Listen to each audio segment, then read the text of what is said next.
Magandang umaga po. Ako si Alan Arellano, bumabati sa inyo mula sa CAP National Office. I hope that you and your school communities are well and in good health during this time of uncertainties due to the COVID pandemic.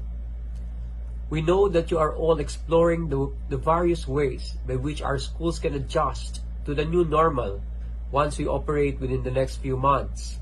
Sabi ng DepEd, August 24, some of our schools are already preparing for an earlier opening of classes, albeit online or blended. Given the situation that we're currently facing, the CAP, through a decision made in a special online meeting of the National Board of Trustees on April 13, 2020, created a task force COVID-19 for institutional assessment and response. Through this task force, we hope to be able to provide you with a school continuity plan that will help you rapidly adapt to the situation. We are also providing you with a compilation of key government issuances that can provide you in making decisions, and a menu of options on different aspects of school operations like curriculum redesign, alternative modes of delivery, review of fees, and online enrollment. The CAP National Board in a couple of meetings last May 21 and June 5 approved the broadcast of the CAP Continuity Plan that will be delivered through a series of webinars and will be shown to you on our FB portal. We hope that you would be guided and make use of the proposed school continuity plan and adjust it to the context of your school. The files are found in the CAP website and may also be downloaded for free. Currently, the country has been reopening the economy and in a few weeks may allow limited interaction in our school, probably except for students. Kung wala pang vaccine or the definitive cure, COVID-19 may not be totally eradicated. Many see its trajectory reaching the end of 2021 or the first quarter of 2022. Meanwhile, anticipating the post-lockdown scenario, everyone is talking about the new normal or the next normal. Well, that communities will have to embrace. Our school communities will have to get into the setup. The new normal will determine the manner of work, business, and the delivery of services which will be carried out by companies, schools, offices, and institutions. The rationale for this is to have a framework and direction that will not be prescriptive. The intent is really to provide member schools the necessary inputs, models, and possible direction that schools can use to guide them as they seek ways to survive in the uncharted paths of a society gripped by this pandemic. And then the objectives are to clearly establish and define the re-emerging concept of new normal, particularly the life of educational institutions, and to assess member institutions' readiness and preparedness to support continuity of the teaching-learning process according to the parameters of the new normal in the following areas: profile of learners using the Fermin model, institutional capacity to implement flexible learning system, either synchronous or asynchronous, distance, online, institutional models, and so on. Faculty profile in the light of the flexible learning system, students or pupils' online access, identify responses that can help meet member institutions' new normal requirements such as SAYA programs for assistance, government stimulus package for private schools, and so on. A good plan of action will be defining and establishing the emerging concept of a new normal in the school setting, crafting self-assessment instruments, profiling learners, evaluating institutional capacity, evaluating institutions' infrastructure capability, and profiling faculty. We are launching today our first webinar on crafting a school continuity plan for the new normal. On June 9, we'll have the cost of change, revisiting school fees, that will be given by Father Delvo, which will be followed by from manual to automated shifting to online enrollment by Mr. Alan Vasquez of RACSO and Father Ikig Balogang, trustee of the Negros Island region. On June 11, we're going to have Everything Matters, legal issues and government issuances related to COVID. This will be delivered by Attorney Faye Risnarbello, our legal counsel. Let us therefore learn together, and we hope that you would be interacting with us through the comments section. We will try to respond to your queries as much as we can. Thank you. And now, here's our first speaker, the CAP President, Father Elmer G. Dizon.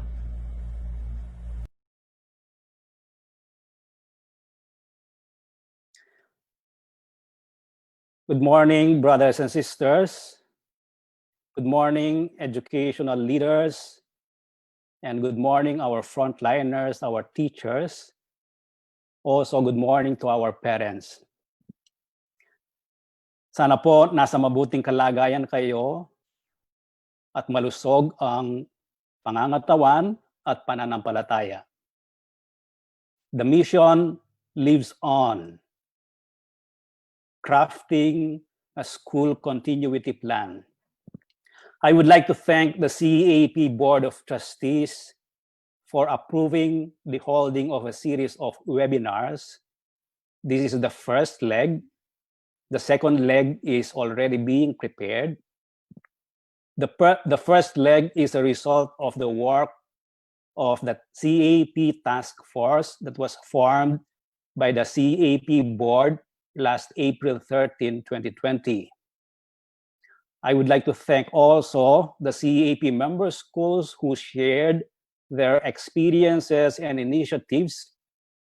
Thanks to the CAP National Secretariat, ang ating masipag at committed na secretariat headed by Sir Alan Arellano.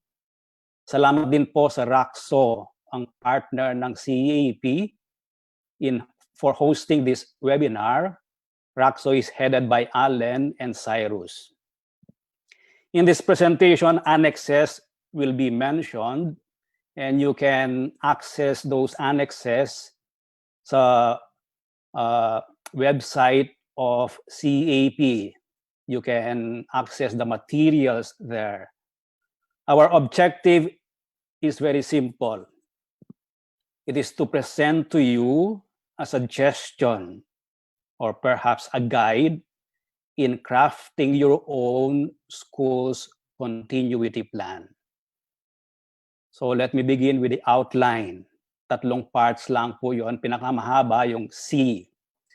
I have 3 items: the perspective setting, the definition and objectives of a school continuity plan, and lastly, a matrix or the elements of a school continuity plan. Let me begin with the perspective. The lens with which we would like to craft a school community plan as CAP schools is the perspective of faith and mission of evangelization through education. And for this purpose, I would like to draw from 3 sources, namely the vision statement of CAP, church teachings, and CAP's document, the Philippine Catholic Schools Standards. Let me begin with the vision of CAP. CAP envisions a world transformed, a Philippines renewed by people educated in the spirit of communio and service as taught by our Lord Jesus Christ and mandated by the teachings of the church. If you can see in the vision statement, there is a constant call for renewal, the constant call to transform the world, our environment, our school, whatever historical circumstances we are in.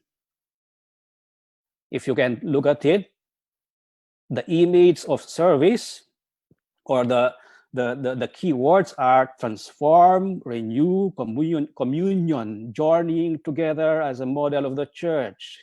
Service, anong model natin sa service? It's Jesus washing the feet of his disciples. A school continuity plan is an expression and a product of communio, of collaborative effort. For what? So that we can serve better. When we serve better, we become more like Christ. Next slide, please. Another source of perspective for a continuity plan of the school is the Second Vatican Council's document, Pastoral Constitution on the Church Modern World, Gaudium et Spes, 1965 pa po ito. And the first line of that document says, it is relevant and is still thought-provoking.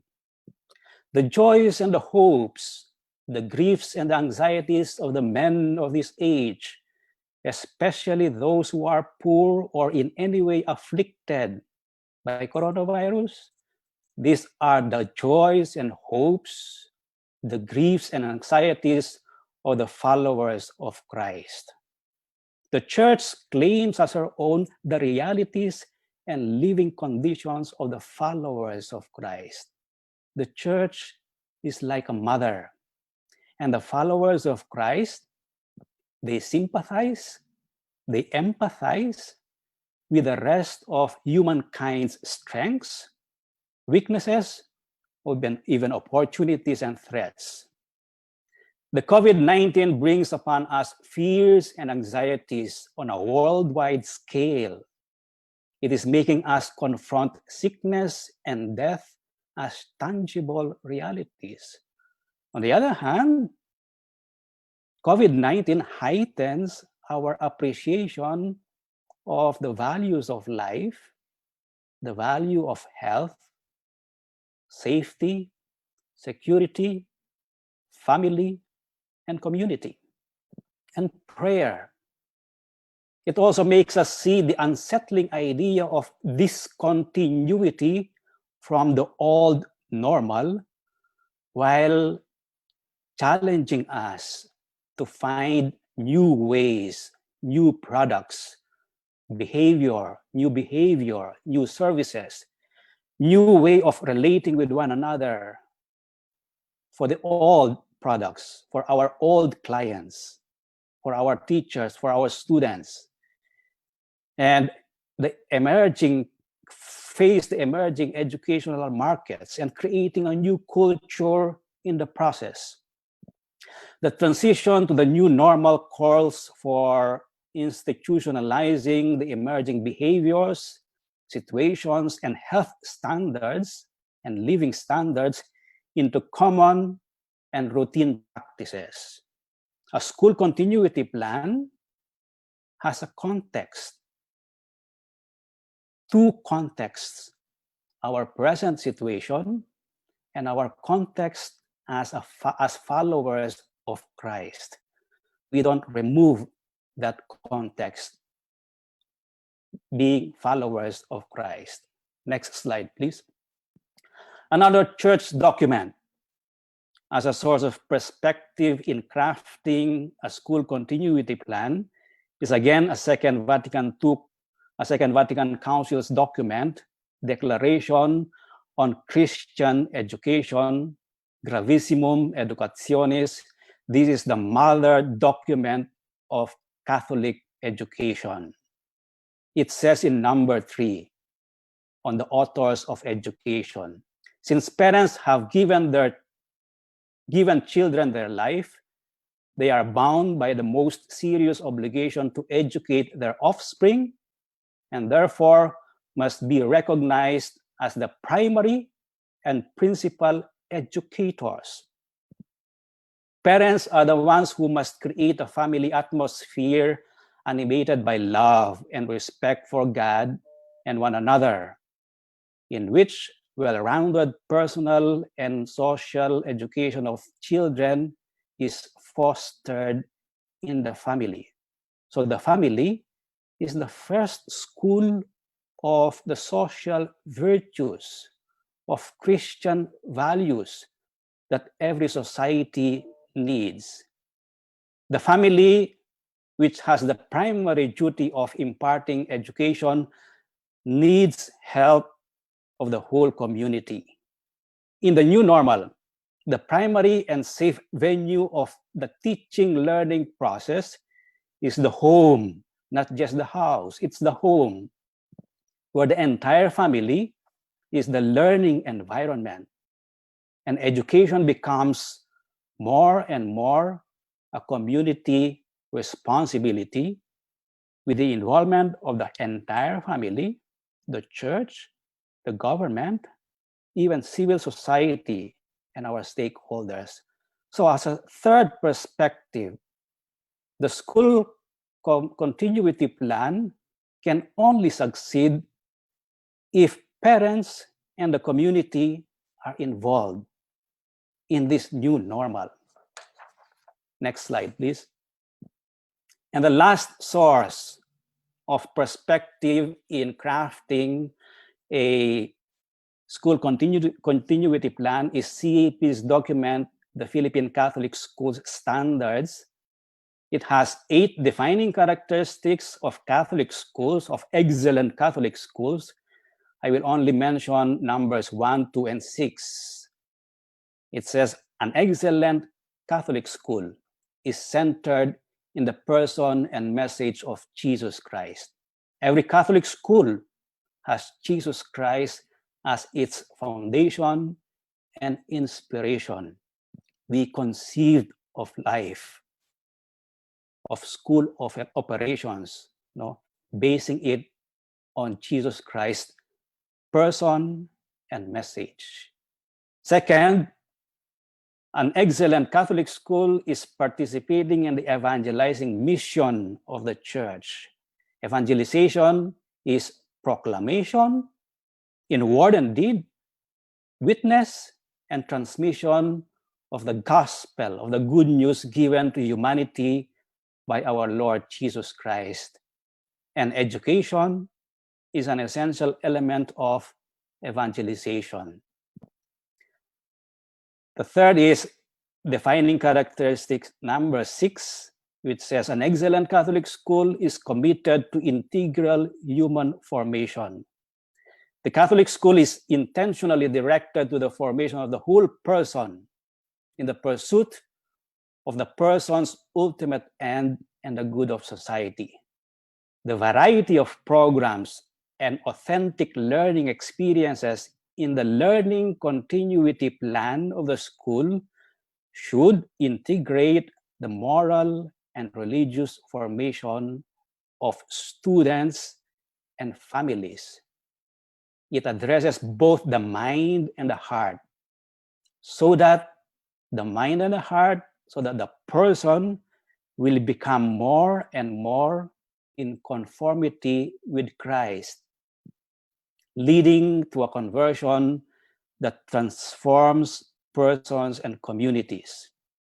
The distinctive feature of Catholic schools is the Christian formation of character, and that formation takes place within the context of the Christian community of the school and of the family. We offer this, a holistic formation of the human person, so that the person becomes more and more like Christ, a person who is joyful, merciful, a person who is mission-driven, who is forgiving and merciful. With the school continuity plan, the mission lives on. If we anchor our work on Christ, participating in the church's mission for the Catholic formation of the whole person, our students. So let me begin now. Next slide, please. A definition and 2 objectives. A school continuity plan is the capability of the school community to continue the delivery of learning, lifelong learning, learning for life, and services that are acceptable at acceptable predefined levels following and during disruptive incidents like the present coronavirus pandemic. At acceptable predefined levels. Ano ito? Wear your mask, social distancing, wash your hands. No? We continue the delivery of learning within the parameters set to us by the Department of Health, by our government through the IATF, and also the protocols that the school will formulate when face-to-face comes, the protocols when the learning period takes place at home, no? At an acceptable predefined levels. Yung mga protocols po yan, so that the learning outcomes will be achieved. Next slide, please. There are two objectives. First, to adapt rapidly. The school continuity plan helps us to adjust to our present situation, no? Adjust everything at all levels. No? You will see later on the adjustment even of fees. To continue schools' mission and operations, and maintain the availability of resources and information at a level acceptable to the school community or the stakeholders in the event of significant disruption. This is the first objective of a school continuity plan. Adapt, continue, adapt, change, adjust. Secondly, the school continuity plan aims to preserve and highlight the Catholic identity of the school and the school community amidst our present coronavirus pandemic. Those are the two objectives. I hope they are clear to you. Now I present to you the matrix of the school continuity plan. The next slide, please. Yan lang po, i-fill up nyo yan. No?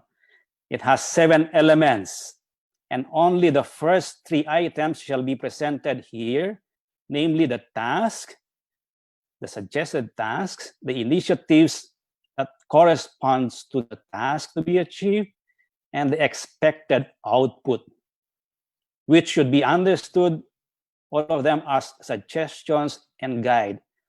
The rest of the elements are self-explanatory po, and they shall depend on the school. So please feel free to adjust or change the school continuity plan according to your context and circumstances and the applicability of the items. You may add and subtract elements.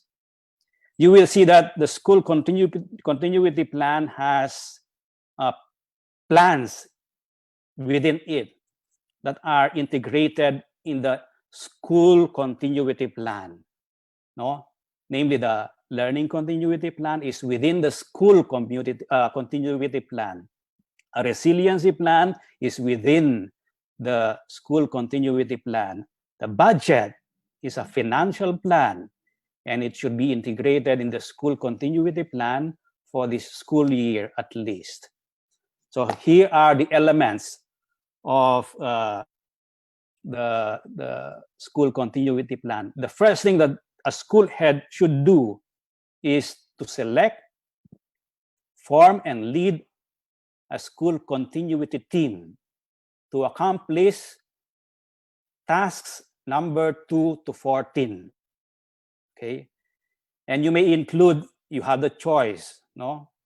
An administrative officer, a finance officer, an IT officer. Important yan, no? Because we communicate through different social media platforms. Even the non-teaching, if you may include the non-teaching personnel and also parents. It is up to you to define or to assign the responsibilities of each member of the school. Ang mahalaga po, you are in one page as a team. And the expected output for this task number 1 is the name, simply the name of the team members and their assignment and responsibilities. Next slide. The first thing that the team should do is to take care of teachers and employees. Begin with your frontliners, your teachers and your staff. No? Protect them. Ensure them that you are there. Ensure their safety. Provide guidance. We are all groping. We are all searching. Maybe we are all confused. We are all suffering. As leaders and as members of the community, protect one another. Ensure a just and amicable compensation arrangement for your staff and teachers. No? Mga suggestion lang po yung mga food packages. No? You can text them actually, or you can look for other sources where you can express support to your staff and teachers. More importantly, no, try to know where they are, their joys, their hopes, their fears, their anxieties. No? When we try to know them, where they are, we will know where to begin and to proceed.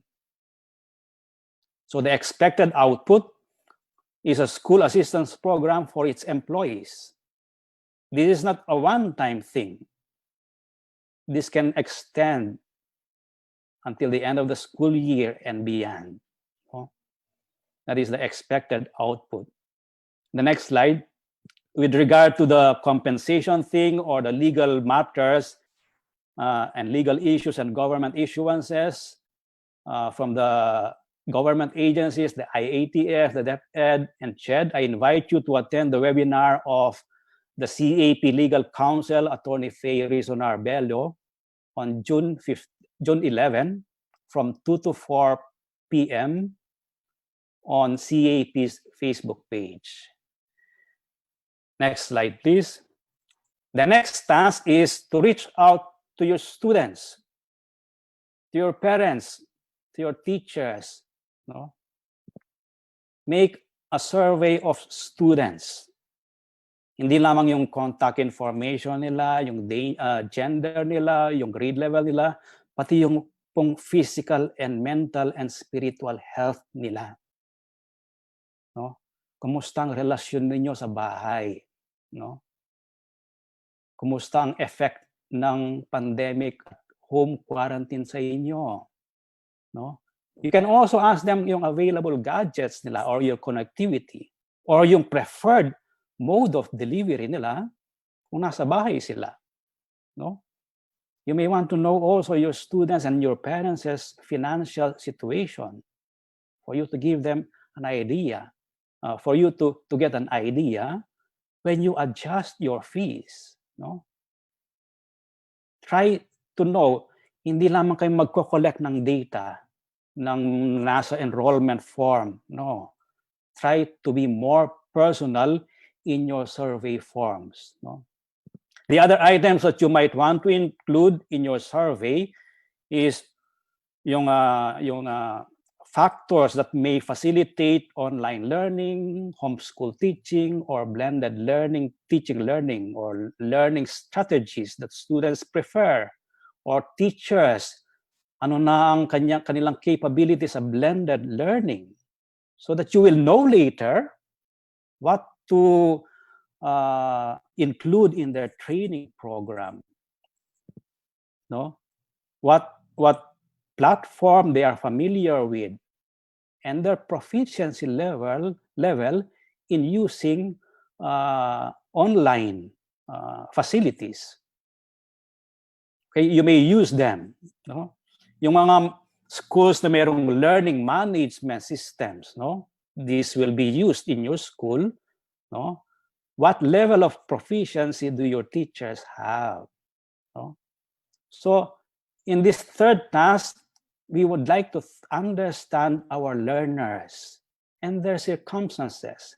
We would like to understand our teachers and their circumstances, yung family nila, no? Yung mga iba, mahihirapan pang mag-travel niyan, no? So the thing is, know where they are and how they are. Physically, emotionally, financially, mentally, spiritually. Try to know them. Next slide, please. The next task is to make an inventory of your teachers and staff so that later on, what they are doing before, if you have an inventory, you will know kung sino ang kailangan ng upskilling, reskilling, and cross-skilling. Yung inventory also should include later on the learning outcomes that you would like to pursue based on the DepEd most essential learning competencies and the appropriate mode of delivery that is available to you or the school will decide later on. So the expected output for this task is a design and training program for teachers and staff. The design and training of teachers must be based on the learning outcomes formulated by the school and the mode of learning delivery chosen by the school. It seems impractical kasi to conduct training online teaching if the connectivity is weak, if there is no infrastructure in place, or if there is no learning management system that is set up. No? Next slide, please.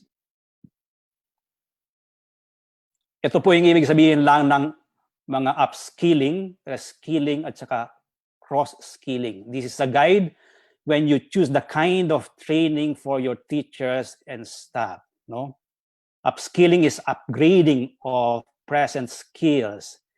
Reskilling is acquiring skills and competencies in current or advanced and new areas of specialization within the discipline. Kung teacher siya ng English, kailangan niya ng reskilling, no, to accomplish her task as an English teacher. Yung cross-skilling naman, baka meron kayong mga staff na kailangan yung i-assign in different tasks. Like for example, yung isang security guard sa isang school, ginawang barbero ng kanyang director, no? That is cross-skilling, no? Wala sa kanyang trabaho ang manggupit, no? Pero pinanggupit niya dahil director siya. That is cross-skilling, no? Hindi ko lang po alam kung anong naging itsura ng director na yon, school director na yon, pagkatapos ginupit ng isang security guard, no?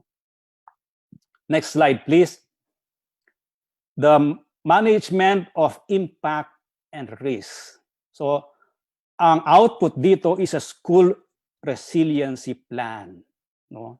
This will be illustrated sa atin by Msgr Mike after my presentation, no? This is identifying the possible risks in the school operation in our school continuity plan. Buo na yung plan natin, pero things could go wrong. Ano yung mga risks na yon? Kailan yung lilitaw? Anong gagawin natin? Paano natin i-monitor, no?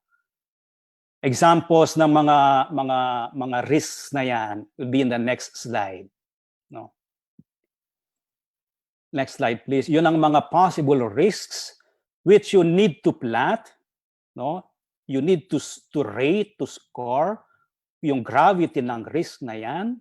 Kailan posibleng lilitaw yan? Anong gagawin ng school? Sino ang gagawa niya? No? May outbreak sa campus.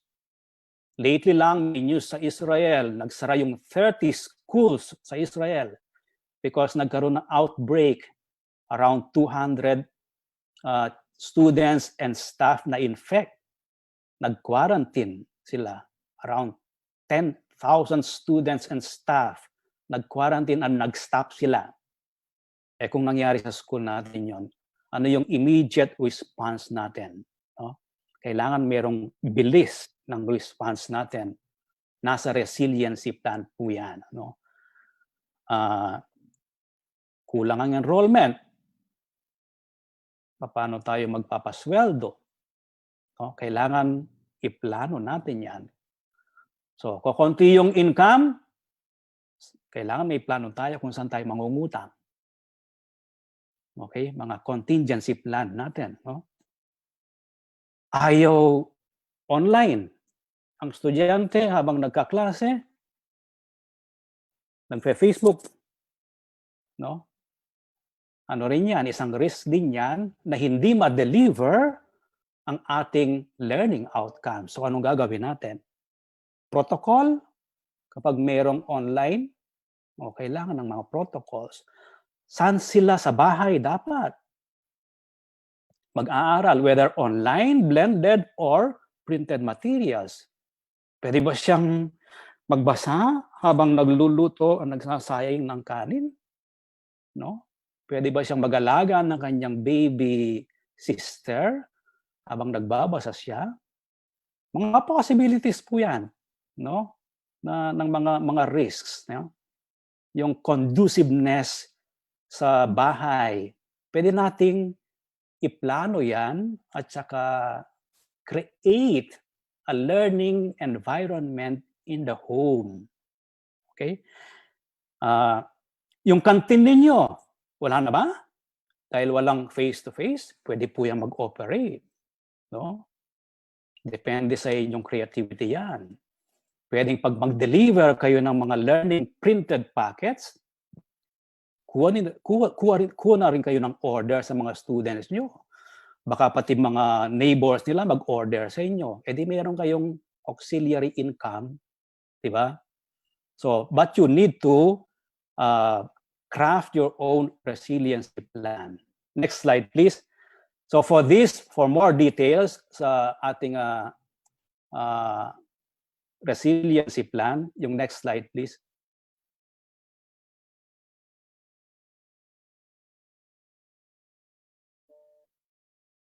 Next slide na, next slide. Yung kay Father Jeffrey. Yan. Yung mas detalye, bibigyan kayo ng workshop ni Father Jeffrey. He will conduct, he's from the Diocese of Cabanatuan, no? He will conduct a very practical and useful webinar workshop. Hindi lang yan financial management, no? No? It's a risk assessment and management on June 16, 2020. Please participate sa CAP's Facebook. Walang kailangan registration, libre po yan, no? I-reserve nyo na yung date. Yung next slide. The next slide is you formulate policies and guidelines on the following. Yung learning, policy nyo sa learning, no? Why do we choose this delivery mode? No? A policy, the school will continue whatever circumstances may be present, no? The school will continue the teaching learning process. That is a policy. No? The school will use a conducive or will promote a conducive home study culture and environment. No? In the delivery of learning packets, no? Yan. Gawa rin kayo ng guidelines dyan. Sino magdi-deliver niyan? Sino maghahatid? Yung iba, drive-thru ang susundin nila, no? Ano pa? Gawa rin kayo ng policy on assessment.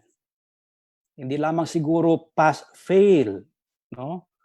Siguro medyo konting relaxed ang ating mga assessment marks, but also how will we assess na we will ensure yung integrity ng assessment na walang cheating, no? Nasa protocol yan, no? Habang ginagawa ng ina-answeran yung exam ng bata sa bahay, no? Nandyan ba yung parent? Okay, sa formative assessment yon. What about summative assessment? Kailangan ba nilang physically as a school? So that is a policy. The other items na we need to formulate policies will be on finance, no? How will they pay? How much? Mga deadline, mode of payments, no? Ang benefits and compensation for our teachers and staff.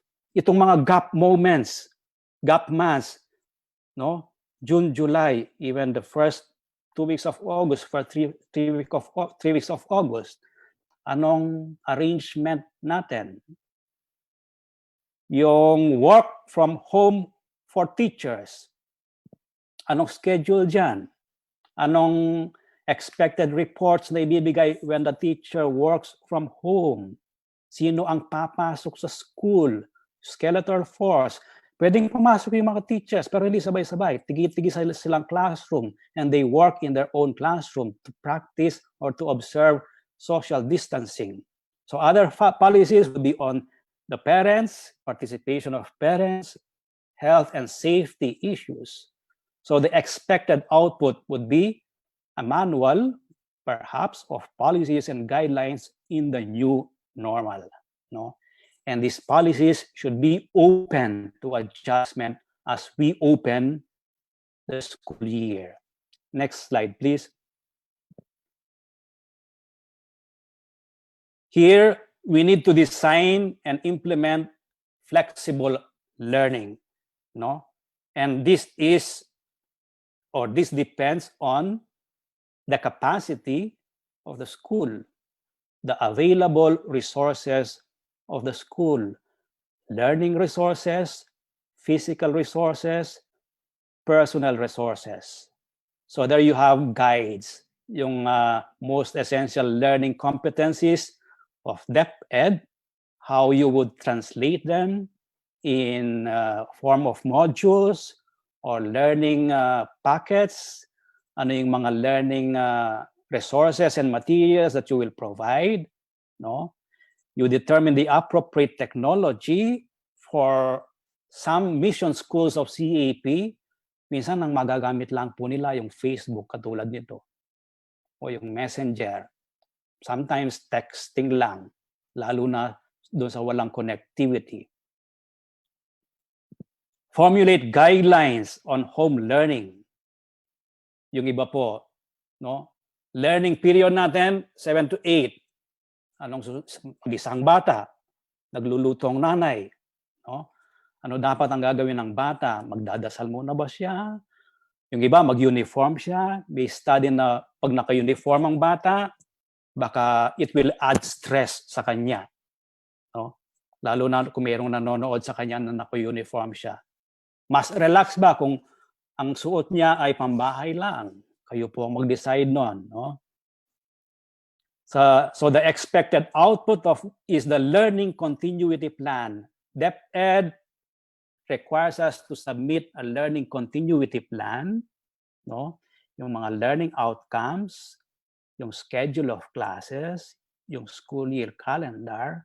It also includes a mobility plan in case mayroong mga skeletal force sa school nyo or in case pwede na yung face-to-face, gradual pagbabalik ng mga bata.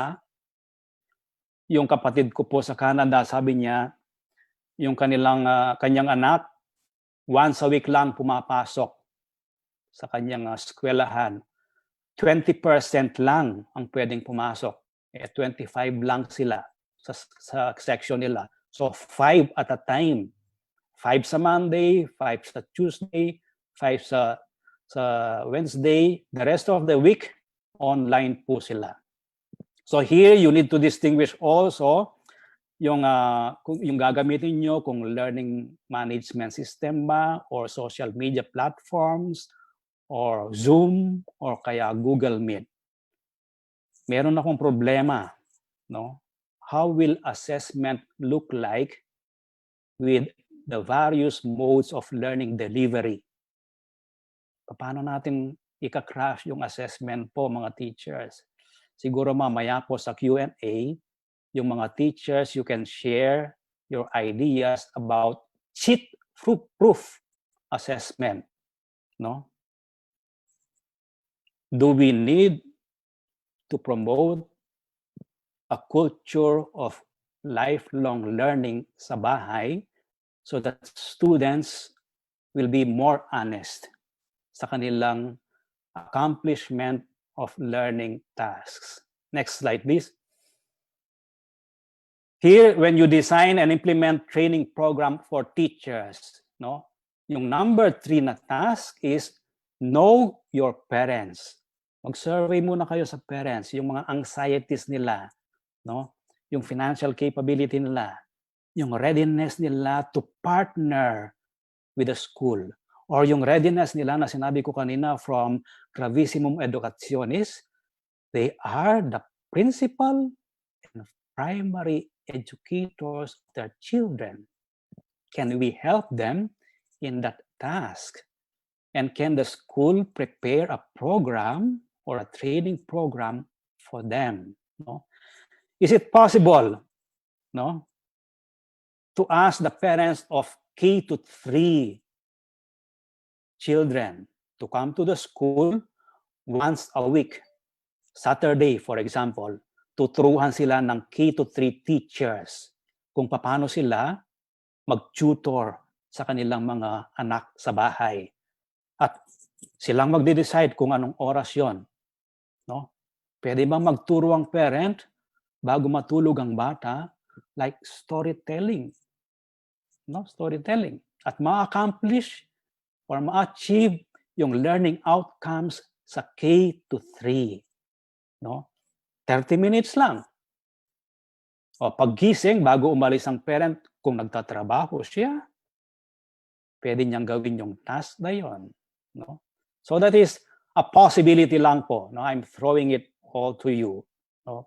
Para yung training ng mga parents as primary educators and now partners, essential partners of the school in its school continuity plan, most especially sa kanyang learning continuity plan. The next task, next slide please, number 9, is for the school to design and implement an operations scheme. So again, this is about guidelines, procedures, and mobility plan for your daily operations in the school, whether virtually or physically present, no? So yung working hours, workplace of your teachers and staff, saan, anong time, ano yung mga expected requirements nyo sa kanila, yung output, wag po tayong masyadong demanding sa kanila dahil when they work at home, they also work for their family. Meron silang house chores, no? At karamihan sa kanila, pwedeng wala silang private room, to work on.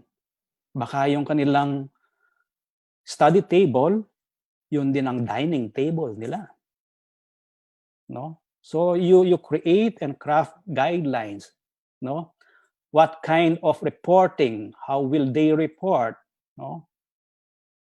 Distinguish yung period po nasa general quarantine, community quarantine yung marami. We will shift later on to modified general community quarantine. So meron konting mobility na, pero still the safety issues, safety measures and standards need to be followed. So the expected output is the operations manual for your teachers and staff. Next slide. Ito na yung ating number 10, the review and adjustment of operating costs. Tingnan nyo lang po yung budget nyo last year, yung mga items, no? Alin dyan ang non-negotiable? Hindi pwedeng alisin. Hindi pwedeng alisin yung salaries, wages, even benefits, no? Sino ang merong honorarium? Sino ang critical staff? Yung mga essential functions na kailangan gawin sa school. Yung mga essential offices na kailangan mag-open. No? Kailangan din po natin dyan ang mga guidance counselors at saka yung mga IT personnel natin para yung ating platforms, ang ating communication with our students and our parents, ensured, no? Ano yung mga programs and activities that we need to keep, no? Ano yung mga gap moments or mga gap months, no? So yan ang number 10 task, the review of the costs of the school. Next slide, please. Review and adjustment of school fees that we will collect from students. No?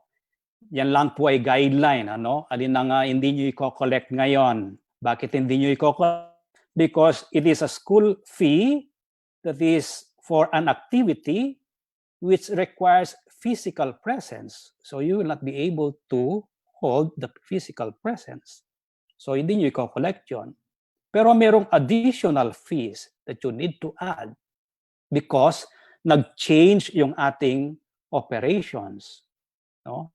Pwede kayong mag-add ng fees sa mga printed materials na pwede nyong i-deliver o sa mga online fees na kailangan ng teacher ng online allowance, no? Ng data. Yan po yung reviews of fees. No?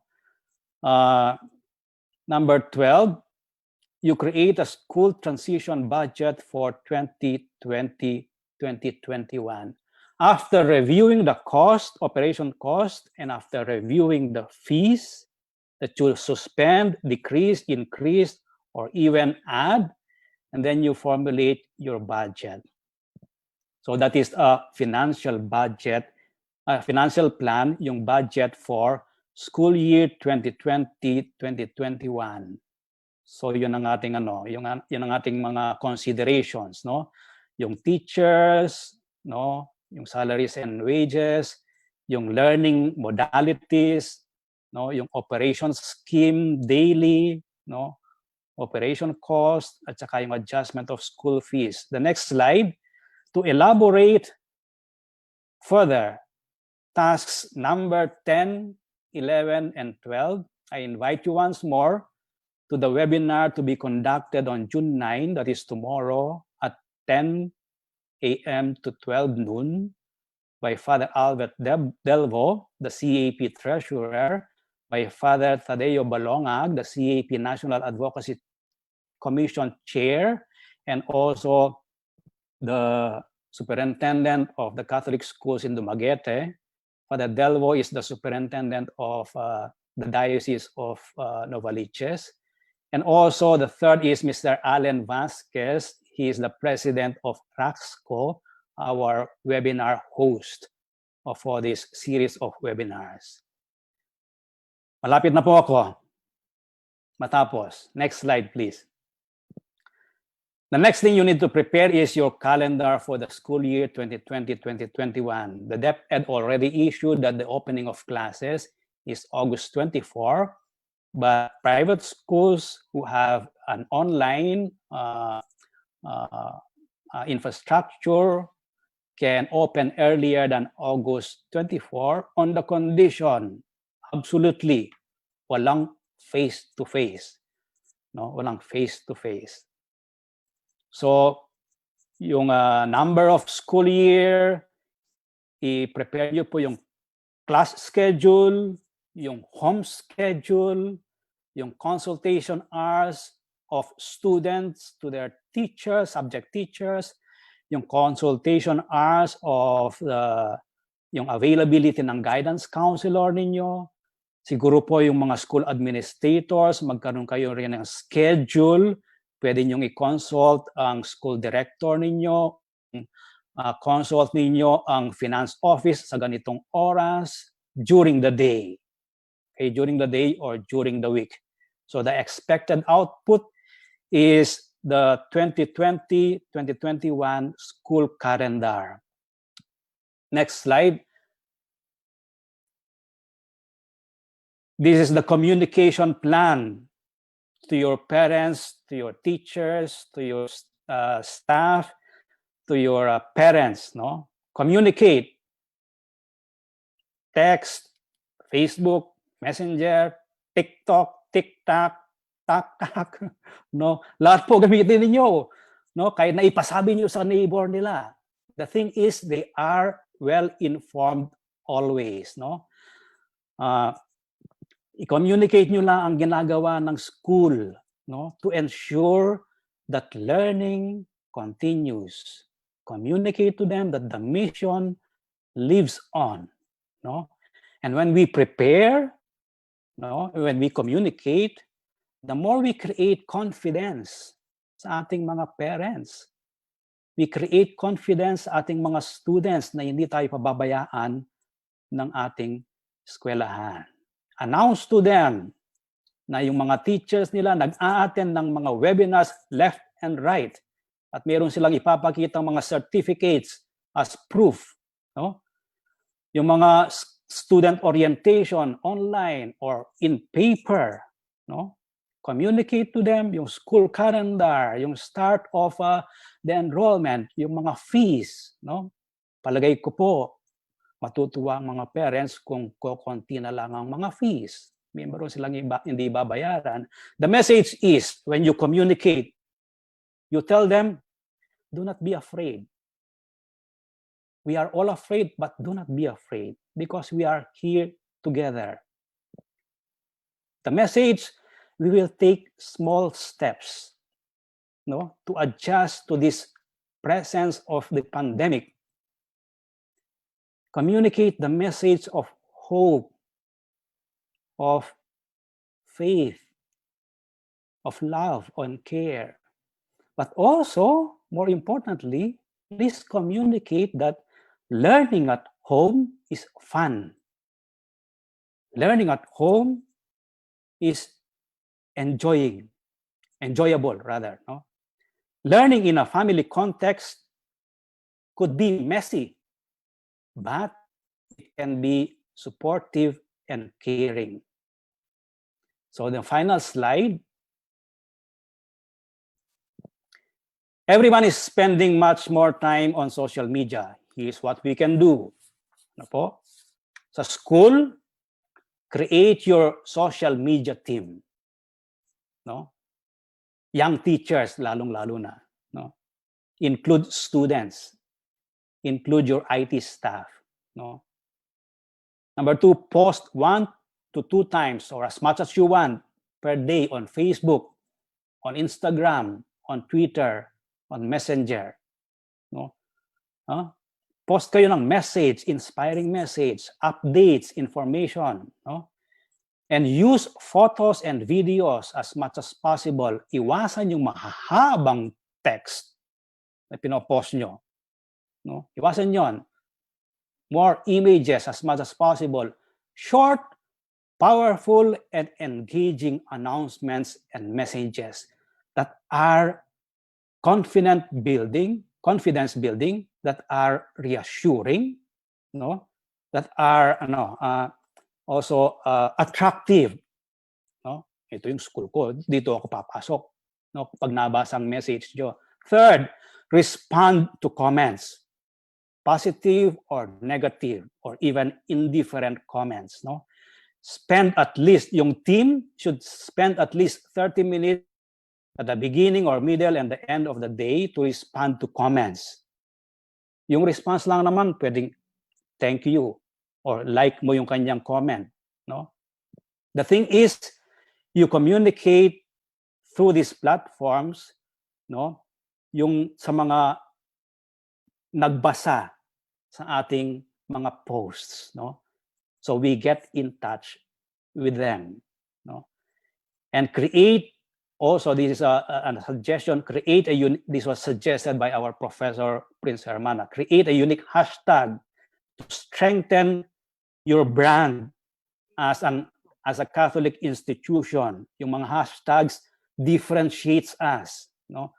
Hashtag can be a great way to provide a sense of community, and it keeps parents, students, and even staff and teachers, even their friends, your potential transferees, no, which are outside your circle, to be in the loop, no, to be connected to your school. Again, our message, no, we can do this together. Learning is fun. Learning in the new normal is a family affair, no? Is a home affair. It is learning in a family context is a community responsibility. Convey this message. The mission lives on. Thank you for your kind attention and your patience po. Magandang umaga po. And now, to give us a concrete example of how a school has adopted and rolled out a school continuity plan, please join me in welcoming Msgr Michael Feliciano Veneracion. He is the president of the College of the Immaculate Conception in Cabanatuan City, and also the superintendent of the Cabanatuan Catholic Educational System of the Diocese of Cabanatuan. And he is also our chairperson of the CAP Superintendent's Commission. He will share with us the experience of his school and illustrate the rollout of the continuity plan, and will show us the College of the Immaculate Conception's resiliency plan. No? He will show and discuss more. No? Welcome, and let us give him a round of applause, si Msgr Mike. Thank you po. Ingat po kayo, be safe, and God bless. See you later po. Good morning, everyone. I am tasked to present to you the school's resiliency plan of the College of the Immaculate Conception, where I currently serve as the president. We introduced the school resiliency plan in all the schools under CASES. CASES is Cabanatuan Catholic Educational System in the Diocese of Cabanatuan in early April, after the board gave specific instructions on how the schools would have to proceed. And we were able to roll out the plan immediately and have put in place a tight process in monitoring of the implementation. My presentation to you this morning has two parts. The first is a presentation of our actual rollout of the SRP at CIC. SRP would be similar in some sense to what Father Elmer presented earlier, and also to the DepEd's LCP and the PAYAC's SRRP. A design, the second part is a design made by one of our school directors, Mrs. Glenda Anang, head of the St. Rose of Lima Catholic School, on how our SRP, or School Resiliency Plan, and the LCP and SRRP can be integrated.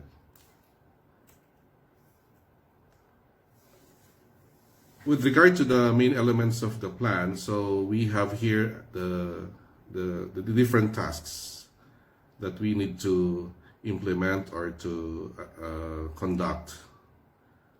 The first task is create the school's resiliency team, followed by conducting the survey, then designing the flexible learning. The formulation of policies and guidelines would follow. Then the next task is identify core activities to drive flexible learning, then creating the budget, designing risk management plan to support core activities, and communicate with stakeholders. They are sequentially arranged, but they are also overlapping when we are executing these tasks. They are not one after the other. You will find in the Gantt chart, later on I will present you the timelines, and you will see that there are overlapping dates with regard to execution of these tasks. The first is about creating your team, your school resiliency team. That is the main task. That when we did this, because it's important to have a team that will oversee the planning, the designing, and the rollout of a set of interventions for the school to ensure the continuity to operate and to serve its clients within an acceptable level of operation only during the COVID crisis. We cannot have the full level of operation during the crisis. So we settled for an acceptable level. And the work of the SRT is crucial in overseeing and ensuring that this is happening. And the SRT team in our school is chaired by myself, by the president of the school. The team is like a drone team or a helicopter team. It's not the same as the team working with all the specific details of the operations or who are in charge of delivering the services. We actually had a composition of this team.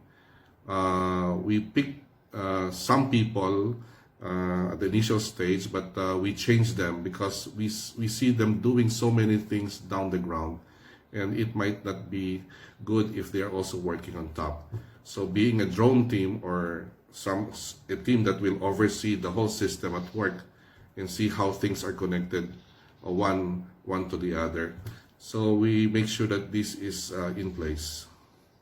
So you have two levels of teams. You have the SRT. In our case, we have the SRT. Then we have the operations team also.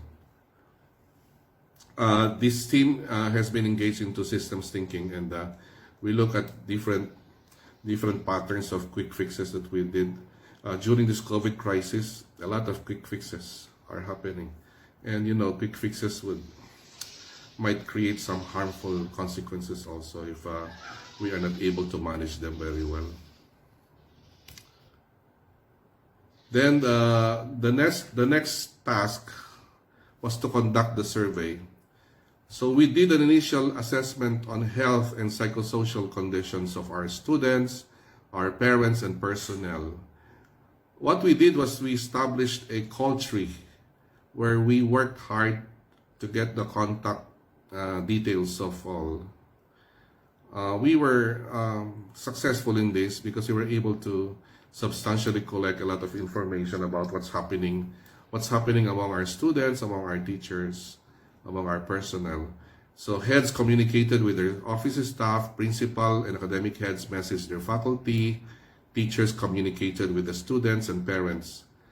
Then a follow-up survey on their plans for the school year 2020-2021 was conducted. We asked the students to describe to us their internal connectivity, or their internet connectivity, as I should say, at home. We did the same to our teachers. The survey yielded a result that we are at 70-30 ratio, with 70% of students and personnel having good internet connectivity, and 30% are with limited or no connectivity at all. And these numbers were validated by students in our college who continued to attend their classes despite the lockdown. 30% of them, around 27 to 30% of them, were not able to participate well in online classes. And gadgets were also at that moment very limited. Majority of those surveyed have only smartphones as their devices to connect to internet. We generated critical data that were significant in our effort to make some major adjustments in future delivery of instruction. We examined thoroughly the data and we deep dive into the pains and challenges and aspirations of our stakeholders. We ask our parents, what are your pains, what are your difficulties right now, and what remains to be aspirations for your children. And aside from assessing our stakeholders or knowing where they are at the moment, we also conducted an internal inventory of what the school has and what it can provide. So we understand and we discovered that we have a meager bandwidth, which will not be enough should we go into full online. For two reasons. One is infra available in school. The second one is the strength of the internet in the area. We do not have any established platform also like learning management system. We saw that technology infrastructure and support would not be enough to launch an online distance learning at the moment. We see ourselves also transitioning in the future. After that assessment, the next task was to design flexible learning. Given the limitations we identified through the assessment and survey we conducted, so we designed our alternative mode of delivery, and we called it the EduModu Kit. It stands for Education Modules, Knowledge, Information, and Technology. The features are, it's a self-paced design module. Students have control over their learning at home. It's mastery-based, so students have to show evidences of competency, acquired competency before they proceed to the next level of learning. It's home-based, community-based also. So we hope them to gain some skills in life and to practice healthy habits at home. And we hope also that they would become more appreciative of loved ones and helpful at home. And we see this kind of delivery to be exploratory kind of learning that we hope would develop in the children some practical skills and adaptability skills also that need to be resilient, especially in times of difficulties. And this alternative mode of delivery would be modular in design, in the design of the curriculum. And we opted for printouts rather than online. These printouts can also be downloaded by those who would like to have them downloaded via internet. We are very strong. We would like to be very strong on gospel integration, that the whole experience of learning at home would make them more prayerful and kind to other people. So we need the gospel integration to be present. Then we put high value on health and safety of learners through the modules, and parents to be co-teachers, as in all cases, of course, of distance learning. Parents must scale up in their responsibilities. We still have technology in our design. Technology is for support. We have technology-enabled support from librarians, CFP staff, our Christian formation staff, where they can ask our staff for prayers, or we can have some online recollections for our students. We also have tech-enabled support to be run by the guidance people and by the health office. We also would have tech-enabled support from the teacher themselves, that while students are studying a specific time, teachers are available for consultation or for mentoring. And we also would like to arrange our subjects into something like continuous teaching of 2 to 3 subjects a day for 1.5 months. So if it's English and Filipino, just English and Filipino, the whole 1.5 months until they finish the entire subjects. On module designing, so we are now into it. Our teachers are now busy with module designs or redesigning the curriculum. We have identified the non-negotiable elements. We are being assisted by the Committee on Alternative Mode of Delivery and Curriculum Redesigning under the Kabanatuan Catholic Educational System. We have the CASES Commons, where all schools share their drafted modules. We are all guided by the same points of module designing, so that has been established very well. Schools are following the guide points. By mid-June, we shall start the pilot test of our alternative mode of delivery using the drafted modules, and then the refinement of the modules and delivery will follow. The next task is a sub-action under modules that this is something that we included in our original plan because we see that this is critical to a good start. The printing of the modules, which will be in millions of pages, need to be carefully planned and put in a timeline.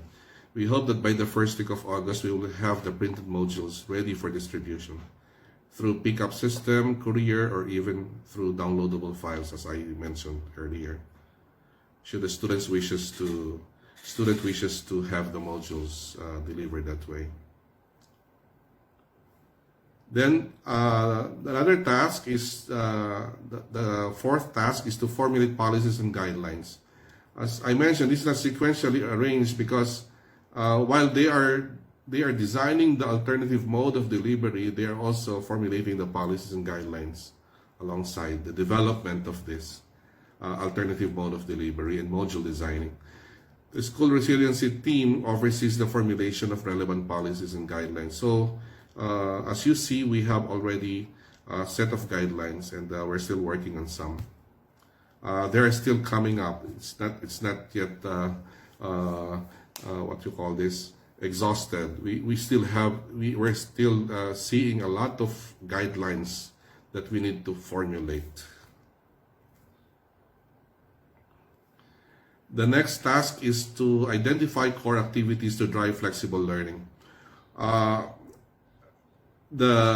we have developed a new model or new strategy for teaching and learning, which is our EduModu, we looked into our school operations.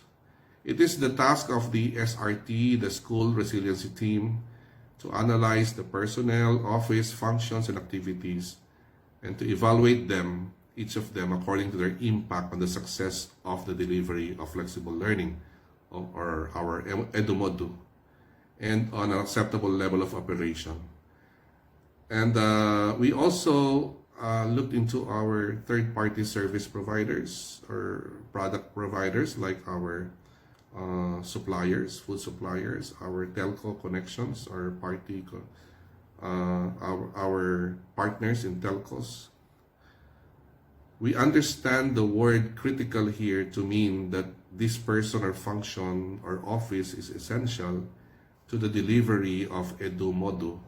That if the person or the function is missing, the operation will suffer. For example, teachers are categorized as highly critical.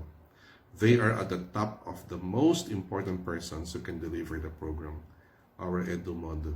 So it's important to analyze and to break it down to small parts and categorize them according to who among them would be critical or would be important to the delivery of the alternative mode of teaching and learning. And we're done with it, and it's good to identify also because the next slide is about HR intervention. So this is a fruit of that, a natural consequence of analysis of your people and your office, that we know how to intervene and what to do with them. If for example, we find some of our people to be not important or less critical during this transition period, so what shall we do with them? So we designed this HR intervention in workplace arrangement, where at the bottom you'll find the first possible steps that we need to do in case our personnel or a staff is categorized as not critical in our flexible learning option. So we have different strategies like cross-deployment. Cross-deployment means you are assigned to a different work, a different office, different function. We're looking now at our canteen crew as possible personnel or staff we need for the logistics to deliver the learning kits to the students. We're also looking at food delivery possible, or now we are preparing a vegetable, or we are assigning some areas in the school for vegetable farming, where we can also have them to work there so that they can be helped. And so these are the possible HR interventions we identified for our people. And the retrenchment would be last of the options when all the means available are exhausted already. So that will be the last. Then the next task is to create a school transition budget. Now that we know what are the critical operations that we need to maintain, so we are now able to review the cost of our operation. We put value on the critical staff, critical functions, critical offices, and critical activities only. That is a big reduction in our cost of operation. Then we also provided budget for the gap months of June, July, and August. There should be provisions for this. Then we called it the transition budget because we are not on full operation. We are transitioning into the new normal. The termination of the budget was a result of the analysis of operations, identification of critical factors to operations, provision for the gap months of June, July, and August, as I said, and adjustment of fees of students. And this is still a work in progress, as you can see, as we wait for the outcome of our enrollment, which just started last June 1. Next task is to design risk management plan to support core activities. Our business model, which is the Edu module, will be driven by critical persons and operations. As early as May, we have come up with a table of risks related to critical operations. The school resiliency team has been trained to identify risks that we need to avoid or mitigate, and ways to manage the impact of the risks in case there is occurrence. We are now in the process of building our skills in this area, specifically in determining recovery time. For example, if there is an outbreak in the school, so what would be our recovery time that we can allot ourselves? Because the longer it takes for us to bounce back, the costly it becomes, it will be for the school. So we need to upskill ourselves in this area, in determining recovery time in case any potential risk happens. Risk management by itself is a dominant concern, and it's a lingering concern until the end of the year of the school resiliency team. Then the last task is to communicate with stakeholders. This is important, and now we're realizing that communication with stakeholders must come first, especially to parents. Because parents now are not very much willing and interested to enroll their kids to school because of their fear for their safety. The school team has engaged into promotion and effective communication to stakeholders, especially to teachers and parents.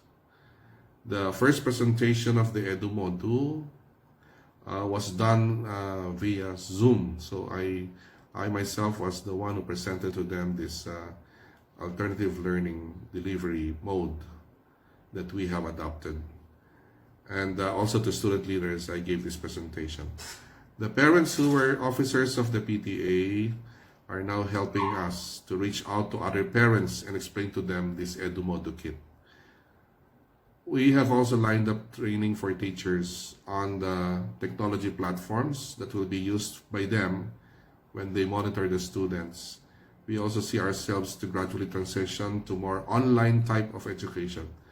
Maybe in the near future, or if that happens, maybe even in the middle of this year, we might be moving towards more online education.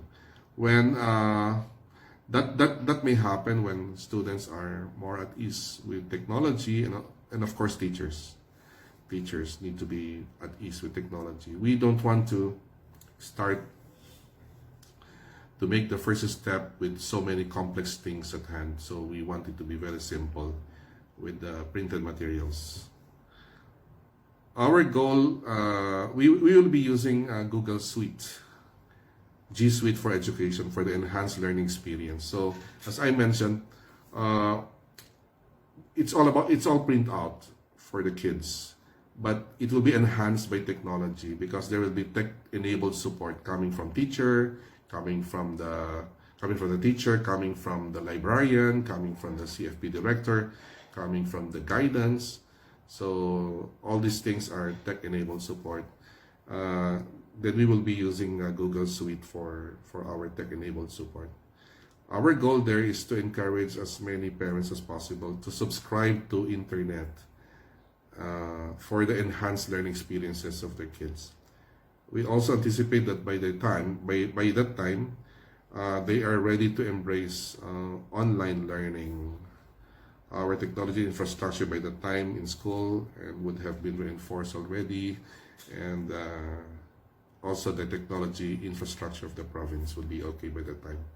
So we see a gradual transitioning into online as we are strengthening our capacity for this kind of service. So that's it for the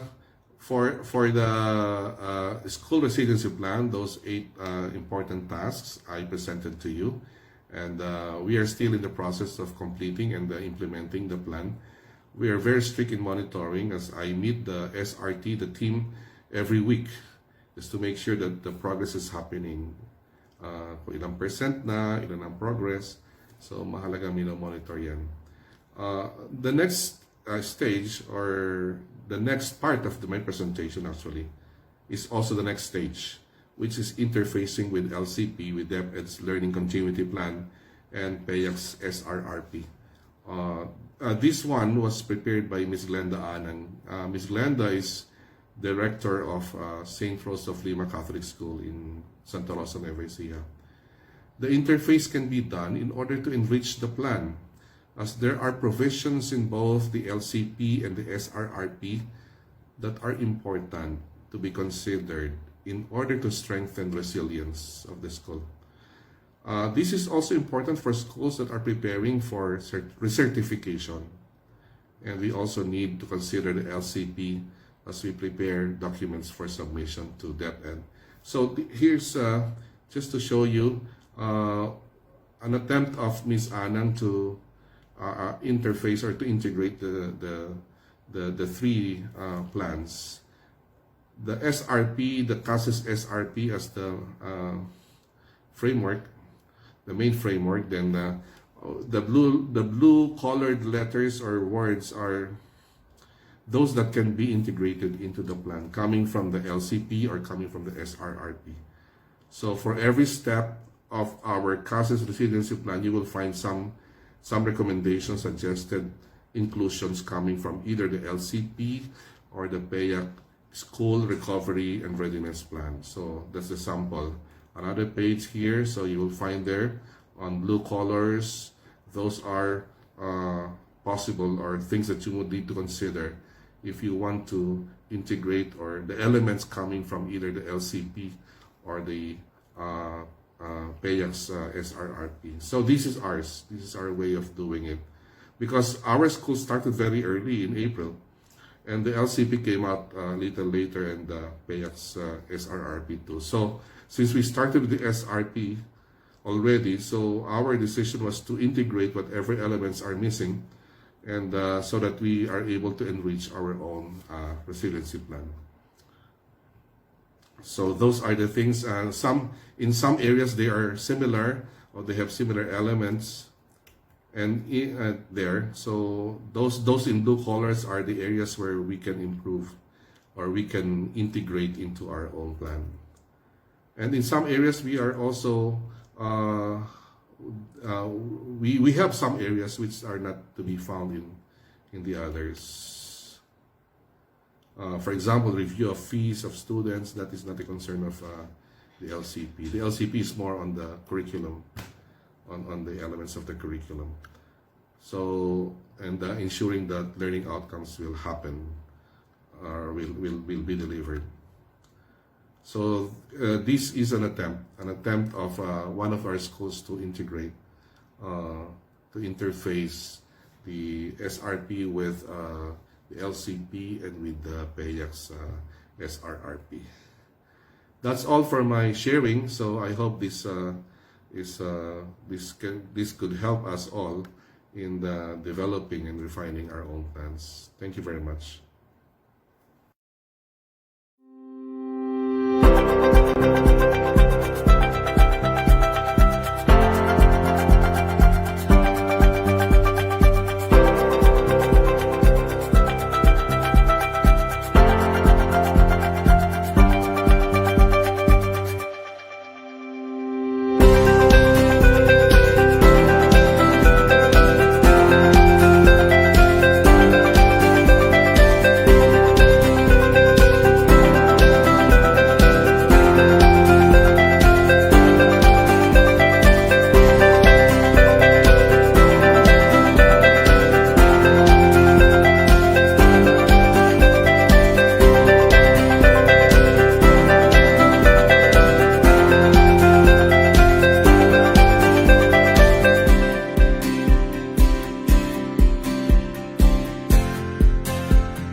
Good morning, everyone. Welcome to the question and answer portion of this webinar. I am Mary Ann Cruz, the Deputy Executive Director of CEAP, and I will be the moderator of this question and answer portion. But before we proceed with the questions, we would like to inform everyone that you will receive your certificate of attendance upon the completion of the evaluation form. So we will flash how you can access the evaluation form because it will be available 15 minutes after this webinar. It will only be online 15 minutes after this webinar. So we encourage you to please fill out the evaluation form. After that, you will receive your certificates of attendance within the next 2 days. So you will find the evaluation posted on the comment section of our Facebook page. All right, so now we will begin our question and answer portion. Father Elmer, Monsignor Mike, people are asking how they can, if you are willing to share the PowerPoint presentation that you have just shown us this morning. Yeah, by all means. Yes. Okay, so if that is the case, Father Elmer, is that okay with you also? Will you be sharing your slides? Father Elmer? Oo, libre po yan, libre po yan. Kung makakatulong Okay. po yung CAP, gamitin niyo po. Sige. Ilalagay po natin ang mga slides nila. We will tell you in the CAP Facebook page how you can access. But also, if you go to the CEAP website at www.ceap.org.ph, there is a button there where you can access all the presentations that Father Elmer said, the school continuity plan template, along with the annexes. Okay, and these annexes will be presented also in the succeeding webinars of CEAP. All right, there is a question here from Jess Vargas. I believe Jess is from Region 1. Hello, Jess. Can we share your templates with non-sectarian private school owners and administrators that remain confused and uncertain on how to face the next school year? Si CEAP lang po ba ito or pwede pa daw po nila i-share sa iba? Monsi Mike, Father Elmer?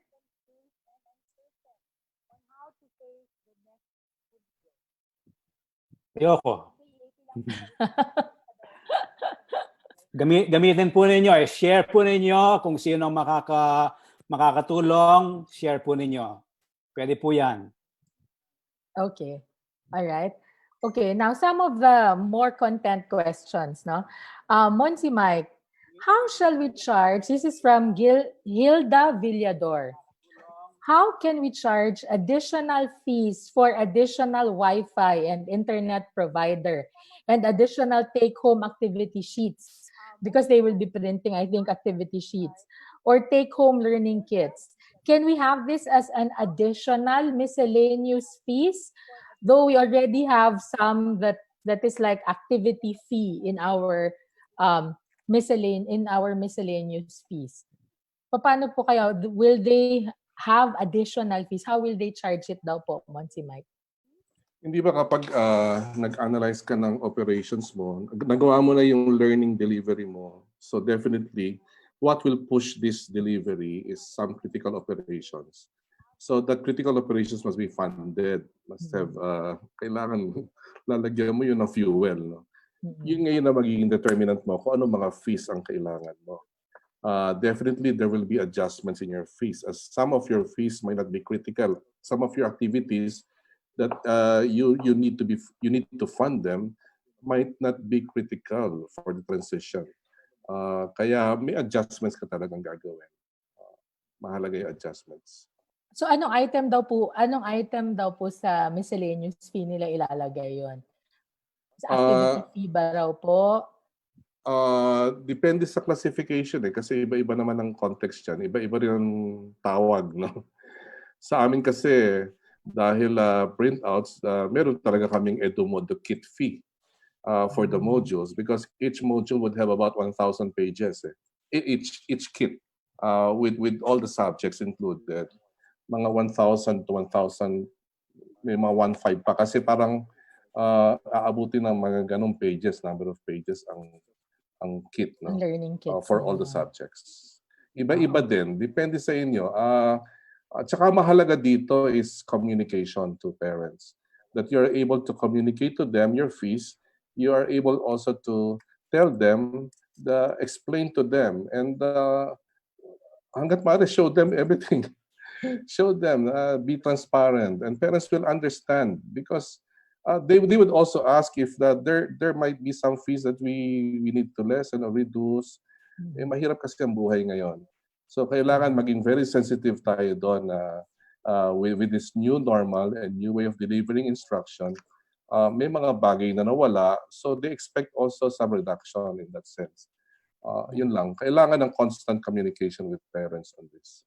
Yeah, so yeah, speaking about constant communication, Monsi Mike, no, and Father Elmer also mentioned this in his presentation. No? We have to communicate love and hope.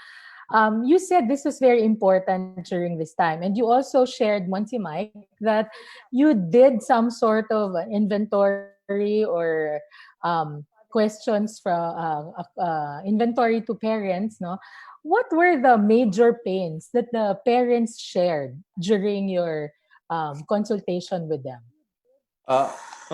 One is, of course, well, I asked them, "Are you okay?" So most of them are okay. Nobody got infected with COVID. That's a big blessing already. But we found out that among our stakeholders, majority experienced moderate to severe anxiety. Because of the fear of getting infected or COVID might come near their houses, the fear for their children. Yan ang pinakamabigat. At saka syempre yung finances. Mabigat talaga sa kanila. Wala talaga silang kinita. Sarado ang mga negosyo. Kaya yun ang pinakamabigat na pain talaga nila ngayon. May mga parents kami na nahihirapan talaga sa puntong ito. Kaya kailangan pakinggan talaga kasi hindi pwedeng hindi dahil kawawa. No. So your decision was also hinged by the feedback that you got from your parents. Yeah, because of that, we were able to reduce our cost of education by 30% on the average. Wow. In all the... marami kasi nawala naman. Maraming nawala talaga. And just be able to show it to them that there is a significant reduction. Yung problema kapag hindi nila maintindihan, paano nag-reduce, hindi naman namin nakikita. Ipakita mo. Ipakita mo so talaga. Transparency talaga, no? And really clear communication to parents. You know? I think that's what we did that. We gave them a comparative, parang comparatively we showed them how much did you pay last year and how much now. So makita talaga na malaki din ang nawala. I think we will learn more about this in our session tomorrow, no, on the review of fees that will be conducted by Father Albert Delvo, the CEAP treasurer. Okay, so in relation to this, no, Monsi Mike, you said something about your learning kits from Marily Juan, I think of Region 1, sa Dagupan yata to. Hi, Dr. Juan. Instead of preparing printouts, can we just use their textbooks? It depends. There's no hard rule here. We are all experimenting. Textbooks are okay because they contain all the competencies. But in our case, we just focus on printout modules that we are designing, and based on the most essential learning competencies of DepEd. So we're just focusing on the MELCs. We decided to do the printouts because we are cognizant of the parents' difficulty. So nahihirapan talaga sila for textbooks, and that's our case. I mean, I don't speak for everybody, but in your case, if your teachers see the importance of textbooks, so have the textbooks because textbooks are more comprehensive. Of course, there might be some related learnings that are contained in textbooks that are not in the modules. I mean, plus minus naman yan. Mag-add ako, Mayan. Yes, Father Elmer, please. The advantage of having a textbook is whether it is blended or homeschooling or online schooling, and later on maybe face-to-face, merong common denominator as a resource material yung both teacher and student. No? Lahat, no? Kung halimbawa makalampas sa blended, online, or mag-shift gradually sa face-to-face, may common learning material sila ang textbook. No? Yun lang ang akin. Of course, the textbook can be supplemented by other learning materials. No? What we can do is maybe negotiate o kaya magmakaawa sa mga book companies na bawasan nyo naman ng konti. No? For this school year lang. No? Kung pwede nyo ituloy next year, edi mas masayang mundo. No? But that is always up to the school. No? The school has to define yung mga learning outcomes na gusto nyong i-deliver for this school year. No? And doon magbabase yung learning delivery mode, yung learning materials, no? Even yung fees. No? Mahalaga, you formulate those learning outcomes, learning competencies. Thank you. Okay, thank you, Father Elmer. Another question from Gwen Shergo of NCR. Will parents also have a part in the assessment of their children's performance during this home study period? Or I think it's a statement. Parents would also have a part in the assessment of their children's performance during this home study period. Father Elmer, I think you mentioned something about assessment. Would you care to comment? That would be interesting. No? If we can train our parents, give them some rubrics to follow, and condition them, or not condition, try to form them into a very objective parent, no? Kahit na paborito niya yung anak niya, kaya niyang i-grade yan, if we can do that. And of course, we assign percentage sa input ng parents, no, in assessing, no? Kasi yung parent nandun siya. O kung nagtatrabaho yung parent, pwede niyang subaybayan yung progress ng kanyang anak. And yung feedback ng parent is very important for the teacher. Bakit yung anak ko, yung attention span niya? Bakit yung anak ko, pag upo niya, sub-sub kagad? Bakit yung anak ko, kahit na nagluluto, nag-aaral siya? These are different circumstances of the students in the context of their families. Therefore, different circumstances of the parents. This is a good thing to explore and to research for, no? Ganda yan. Homeschool partnership talaga, no? It's homeschool partnership, yeah. Malay nyo, after this school year, ang parents nang i-hire ng school as teachers.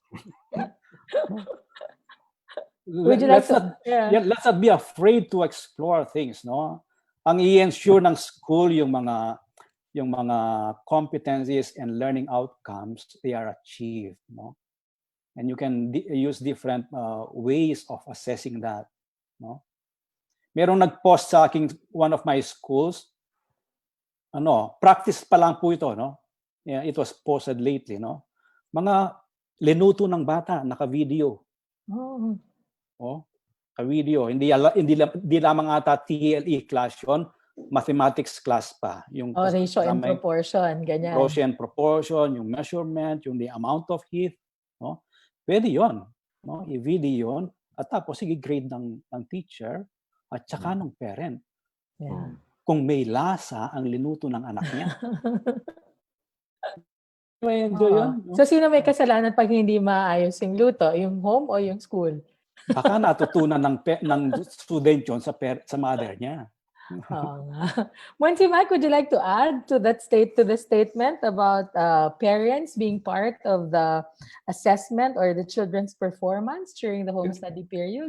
Yeah, I agree. I agree with the statement. And from the lahat yan, lahat ng concerns, module, the design itself. Kaya nga maski sa pilot testing, mahalaga yung parents' involvement and feedback about the design of the module. At sa instruction, sa assessment, talagang isasama mo sila Talagang in iba na different ibang-iba ways. tong new normal natin, ano? Talagang Yes. the demands for the But, parents will but I be guess, but I guess a critical question there is, can parent do it? yeah. Yan, mahalaga. Can parent do it? They're also working from home. Yeah, there are so many things, factors like they are just so afraid. They are not.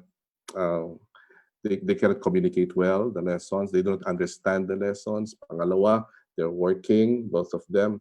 So kaya kailangan may gawin ng eskwelahan dyan. So, yan, mga questions na dumating na sa akin. Kaya gumagawa kami ng paraan paano susundan yan. Okay.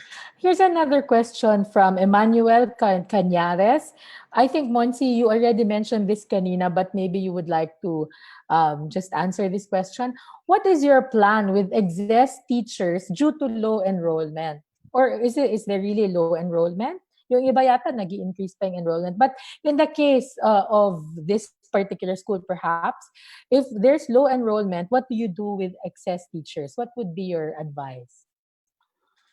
If there is a low enrollment and you have excess teachers, so that's why we have this HR intervention. I will share to you the pyramid of intervention which we created. In that intervention, you will have different options, like cross deployment even of teachers. You can do that. No? They can work in offices, or maybe you could develop a pool of tutors in your school. When they don't teach, they can be hired as tutors of those who need to catch up in their learning. They can also be part of your help desks, or we also created that our that may be for the entire year, I guess, that we have this helpline for parents to call in case they do not know how to proceed to the lesson. So there should be a helpline desk for them. You could put there some of your teachers. You could also have your teachers for co-teaching, especially if you're handling online and if you're doing online and offline. So you could have co-teaching there. Then mahalaga yung pyramid of interventions. Pyramid of intervention. Kung talagang wala ka na mapaglagyan, may mga options ka. Siguro medyo masakit, pero ang mahalaga, nasa isip mo lagi bilang head o bilang principal, wag sanang mawala itong teacher na to sa amin. So gagawa ka ng paraan para sila manatili sa iyo kahit papano. Father Elmer, would you like to add? Yeah, I agree with Monsignor Mike. Mga teachers, noon mayroong isang classroom lang, tapos 30 to 40 chairs. Ngayon, mayroong 30 to 40 classrooms. Sa kanilang bahay, classroom yon, no? And that requires a lot of monitoring. And the subject teacher sa English grade 7 or grade 9 needs some help from other co-teachers, from other staff to monitor. No?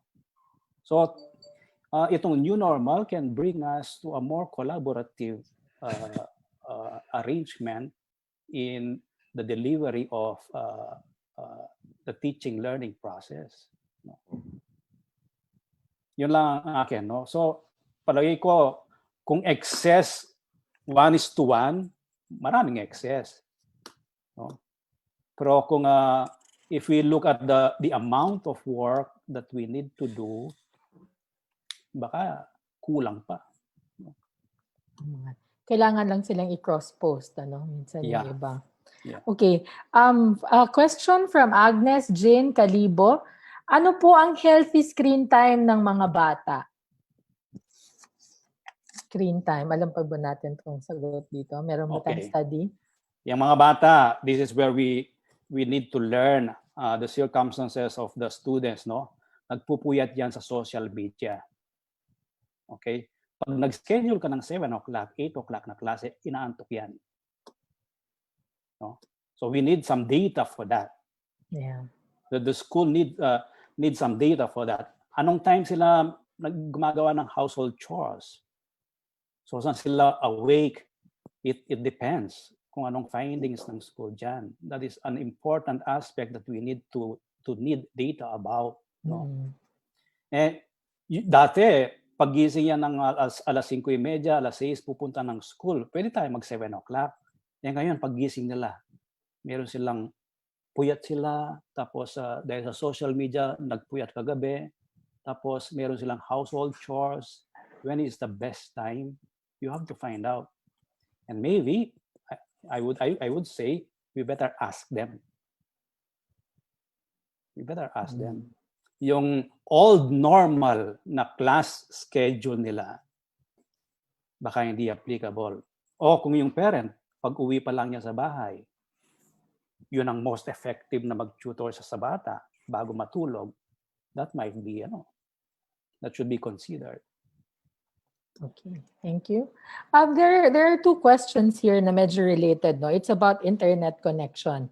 So one from Gilbert Calderon, not all can avail to have internet connection for online class.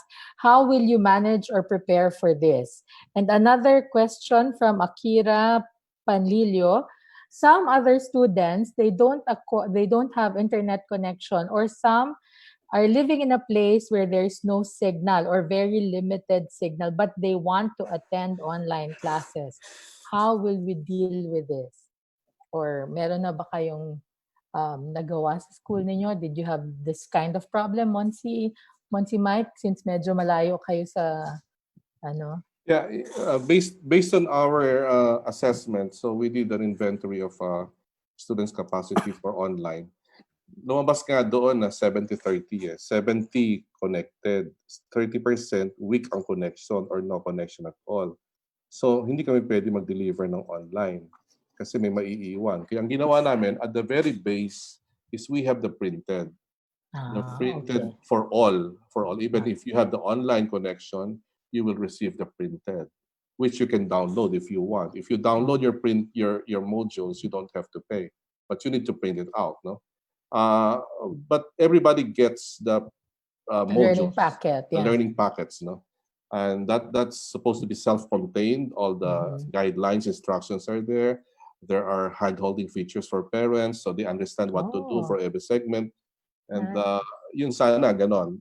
That's why while I'm having this seminar with you, all our teachers are now training on module writing. Wow. So using our guide points, no, for classes.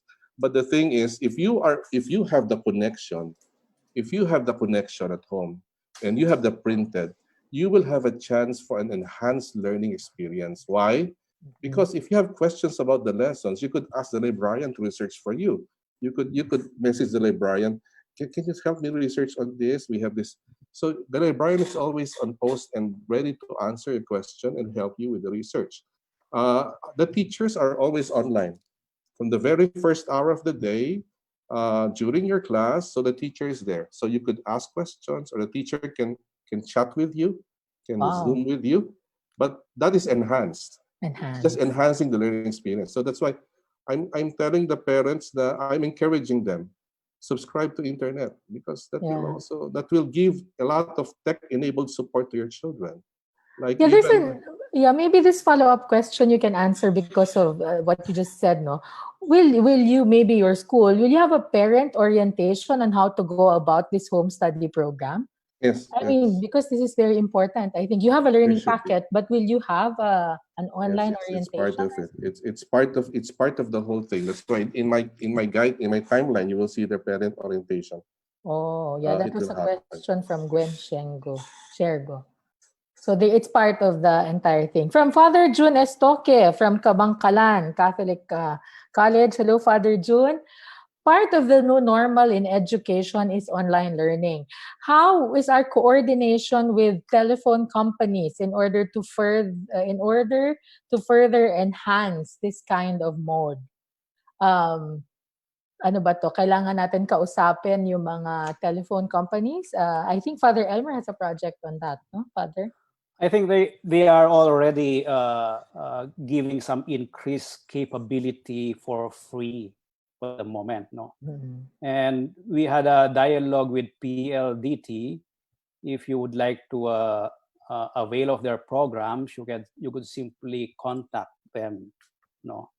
But I think we cannot arrange with them na lahat ng CAP schools bigyan ng internet infrastructure. That could be arranged individually by the schools. And there are other book companies. Once you subscribe from there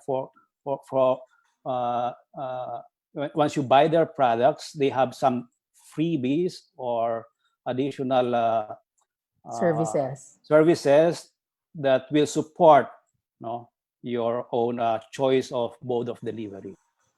Okay, Monsi, would you like to add? In addition to that, Cocopeya has been submitting proposals both to the IATF, DOF, Department of Finance, even CHED, no, asking the telcos to provide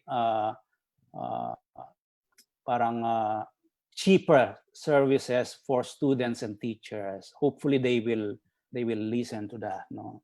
We will tell them about it if we are able to have a partnership in our Facebook page. No? So please continue to check our Facebook page for these things. We have time for maybe 2 more questions. Monty Mike, I think this is for you from Joel Pablo. How did you evaluate the modules or activity sheets or learning packets that you will give to our learners? Did this undergo a vetting process of quality assurance? We're still starting. Oh, you're still starting. We are in we have just designed one. Okay. I tell you, it cannot be a perfect model. Yeah. Actually, I tell you honestly, it's a quick fix. It's like a band-aid solution. All of us are doing band-aid solutions now. Yeah. And, kung band-aid solution yan, expect some consequences Hit also. and miss, But you have to know, as early as now, imagine unintended consequences. And by now, you have a way to manage these consequences. Yun ang mahalaga. You have to foresee, no, the consequences that might come up. Okay, maybe this one. Father Elmer from Elixir Posadas. Can you please share to us, CAP members, a sample or exemplar of the Learning Continuity Plan or SRRP as model? This is different from the School Continuity Plan. No? This is Learning Continuity Plan na hinihingi nila. Will this be another webinar that we will host or something? Maybe the example of Monsignor Mike, how they contextualize the different mode of delivery and their learning competencies could be one example. No, we can share. No? Okay, we will share that. Or we can conduct marami namang nagko-conduct ng mga module making or learning continuity. We have that also. We can have that. We will ask our schools, no, kung sino nang nakagawa nun, and we will invite yung mga gumagawa nito, yung mga principals and teachers. Yeah. We can ask them yung mga mabibilis gumawa na. No? Sige, Elixir. So we will address that. You wait for, we will address this. So, Mr. Posadas, we will just check our Facebook page and we will come up with these things. I think that's about the time that we have for today. It's almost 12 o'clock. So, perhaps as a way of summary or synthesis, maybe we would like to ask a word from Father Elmer and Monsignor Mike. What would be your final word or your tips or advice to administrators during this time of COVID regarding school continuity? Father Elmer or Monsi Mike? Okay, first is continue the mission. No? The mission today of evangelization as Catholic schools is in a different context. And the context will nuance our mission. In order to equip us to continue our mission, we need research. no, we need to ask questions, no? And those questions will lead us to gathering data and analyzing those data and findings. Those should be the basis of our decisions for school operation, for continuing our mission. No? Our continuous questioning, continuous quick fix, no? Continuous work, continuing the mission can lead us even to a shift in paradigm. No? What is the best educational paradigm when we are disrupted like this? No. To continue the mission, we need to look at what is going on. What is going on, we gather data. Hopefully, we don't only look at the present, we look beyond. As Catholic schools, we always look beyond, no? The transcendental part. And in this process, no, when we continue the mission as a community or individually as a school, no, let us not forget Paul. No, Jesus said, "I will be with you until the end of time." Oh. No? That is our assurance from Him. Hindi tayo nag-iisa. He will always provide us with means, with people, with mechanisms, no, to continue His mission. Do not forget that. The mission lives on His mission, not our mission. It is always His mission. Thank you very much. Thank you, Father Elmer, for that message of hope. Monsignor Mike? I have written some tips for school leaders on doing your school continuity plan. One is do it as a team. Allow people to step up. Distribute the leadership. Not just the formal and appointed leaders of your school, but basta may potential at may special skills na kailangan mo, ay sama mo. Teacher leaders, staff leaders, pwede yan. Balance, control, and delegation.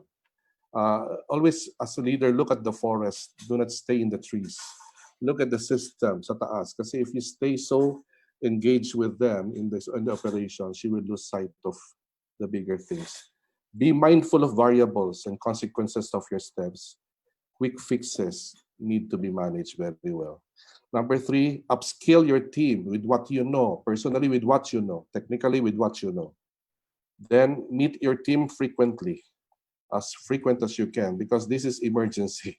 You don't meet them once a week, twice a month. No, meet them as much as you can, because a lot of things are happening every day. So you have to be always on foot and ready to respond.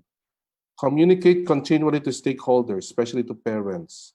That's why in this seminar, I have invited the parents of my school to watch this webinar. It's like hitting 2 birds with 1 stone for me. Now, after listening to me, they have an idea of the entire plan of the school, of CIC. Then last is what I also said, nothing is perfect. Never communicate what you cannot give. Do not give false hopes. It's okay not to be perfect, I guess. Thank you. Wow, thank you. Thank you, Monty Mike. So that concludes our webinar for today. Again, we would like to inform everyone that you will receive your certificate of attendance upon the completion of the evaluation form, the link of which is already pinned in our Facebook page. The evaluation form will only be available for the next 15 minutes. You will receive your certificates within the next 2 days after this webinar. You will find the evaluation link posted already on the comment section of our Facebook page. Tomorrow, we will have a back-to-back webinar on costs of change, one reviewing our school fees, and from manual to automated, a webinar on online enrollment. Okay, so we continue to give you all these webinars to help you in your school continuity planning. Again, this is Marianne Cruz, the Deputy Executive Director of CEAP, thanking you and wishing you a good afternoon.